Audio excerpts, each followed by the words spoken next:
Hi, good morning. Welcome back to the series of all about English.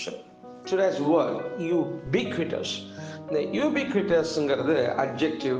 It's nothing, எங்கே பார்த்தாலும் பரவலாக காணப்படுகிற, இருக்கிற அப்படி சொல்லலாம். உதாரணமாக ஆங்கிலத்தில் present, appearing everywhere, found everywhere and present everywhere, இதெல்லாம் அதனுடைய அர்த்தம். உதாரணத்துக்கு his ubiquitous influence was felt by all the family. குடும்பத்தில் உள்ள அனைவராலும் இவருடைய பரவலாக இவருக்கு இருக்கக்கூடிய அந்த இன்ஃப்ளூயன்ஸ், அதாவது இன்ஃப்ளூயன்ஸ்னா செல்வாக்கை, அந்த எல்லா குடும்பமும் அதை உணர்ந்து கொண்டது.